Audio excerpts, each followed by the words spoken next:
right to be human, and substituting it with something that is superficial and is laughable.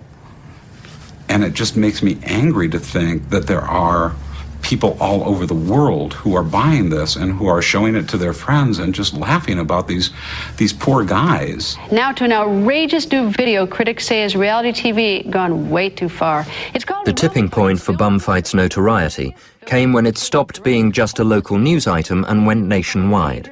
No less a broadcaster than Fox News picked up the story and ran a live multi-camera broadcast, making it one of the biggest news stories of the year. Some say the ultimate in shock TV. It's Bumfights, Cause for Concern, Volume 1.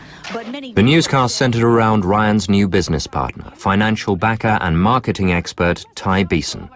His cocky on-screen demeanor only helped fuel the outrage. Turkey, we're sending packages to Tokyo. We're worldwide. Everyone wants a piece of Bumfights.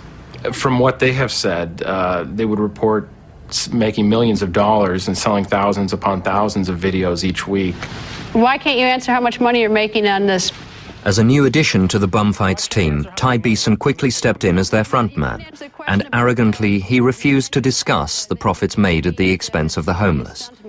But why can't you answer how much money you're making on this film? Because I don't have my CFO with me right now. When they were talking to the media, they made claims of selling over 300,000 copies at $20 a piece, so that would be $6 million that they made, and that was before it even went public, so who knows how many they sold after that. It surprised me that Bumfights was actually viable. It saddened me that Bumfights was actually viable. Ty, are you abusing the homeless with this film? No, we have a mutually beneficial relationship with the homeless. We have changed a lot of their lives. But Ryan McPherson had a nasty surprise in store. Ty Beeson had acquired the copyrights to their video, and ironically, they were left without ownership of their own film. You must have some clue how much money you... 10 days from then, we were inside of a house getting cut out of the venture because we couldn't take it anymore. They weren't going to pay us our money. They were just completely destroying the relationship and the business. So we figured it wasn't worth it. Money was never a huge object to any of us, and so we said we'd better get out before this gets out of hand. Ryan and his teenage friends sold the completed Bumfights to Ty Beeson for $1.5 million and returned to San Diego. They could only watch as Bumfights earned their former business partner an even bigger fortune. But their involvement in the story would not end there. Basically, it's against the law in California to pay or offer anybody anything to fight. Hey, you want $1? We got some money. We got a nickel, I think. Can you do some stuff for video? I had to sort out what's going on and determine if it was actual criminal conduct, which I consulted with several of my supervisors, and we believed it was. So then we issue a criminal case. It started with Ryan McPherson. I was extremely surprised to be arrested.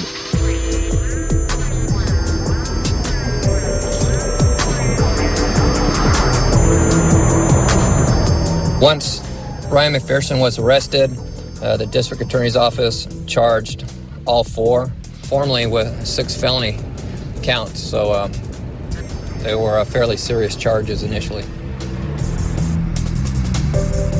This local La Mesa cop who got a hair up his ass, wanted to make a name for himself, same deal with the DA, all just using us as a political platform. We don't think that the filming of the violence is what was the illegal part. It's the soliciting or enticing other people to illegally fight, the conduct, whether it's filmed or not, which is illegal. Can you help us out, please? What you want me to do? I don't know, like... The government's theory of the case was that they were soliciting other individuals to assault one another, which just absolutely was untrue. Well, it's not illegal whatsoever. I mean, if you mean defensible from a legal point of view, absolutely. They didn't violate any laws. All of the homeless people who were involved agreed to participate. There's no question, at least in my mind, there's no question that this is a legal video. But that doesn't necessarily make it right. Every day we went to trial and we get scolded by our attorneys for laughing. It was so, like, you'd sit there and at times you'd be like, oh shit, like... There was one point where a woman was testifying how she was very distraught over seeing 2 of the homeless men fighting at Mr. McPherson's enticement. When she was crying in court, Mr. McPherson was giggling and laughing out loud. Co-defendant Ryan McPherson by his side, 21-year-old Daniel... The trial lasted a week. Ryan McPherson and his friends were acquitted on the felony charges, but found guilty of a misdemeanor charge, promoting an illegal prize fight. They were sentenced to 280 hours of community service, working with the homeless, and banned from associating with each other or street people for 3 years.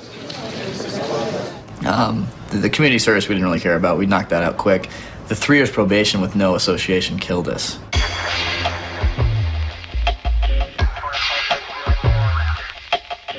I think his conduct is criminal, whether he realizes it or not. I also think that the court system here and the general public consensus is what he's done is criminal.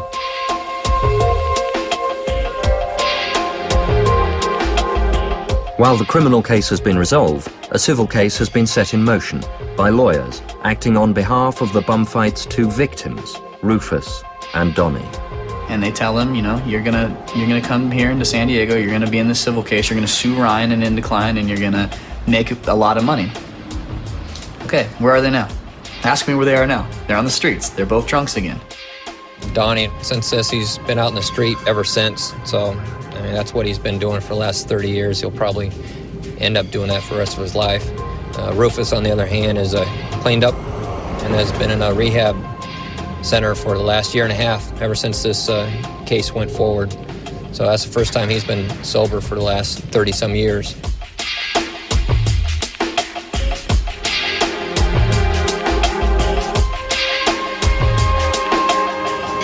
I feel like I've been used.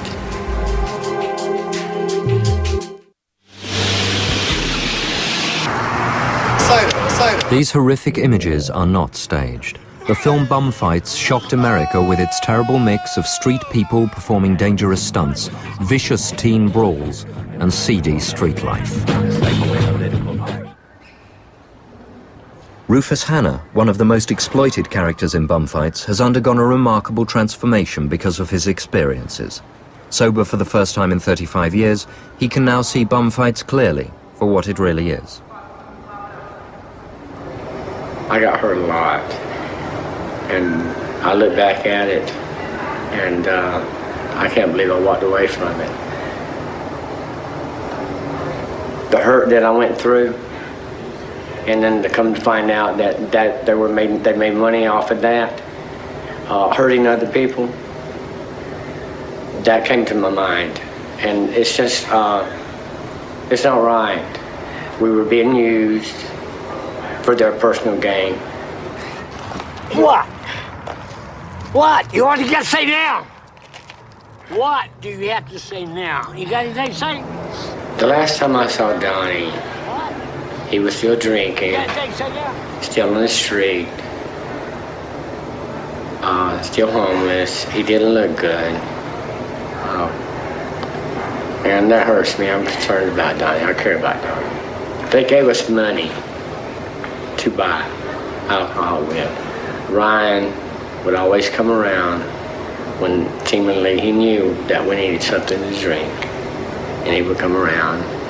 He would tell me, here's some money, go get your drink off. We'll be back later. It was all his idea, you know. He was just a gung-ho, like, homeless stuntman that was just, like, always wanting to take on stuff. And if you look at the video, he's always pumped up. Had I not been drinking, that would have never happened. But yeah, I mean, if he's intoxicated and I film something of him, he can come back and get a cease and desist, but they never do, you know, so that's pretty much the situation. I think Mr. McPherson has just gotten some words planted in his head by his lawyer, and once again doesn't want to be held accountable for cruel treatment of other human beings.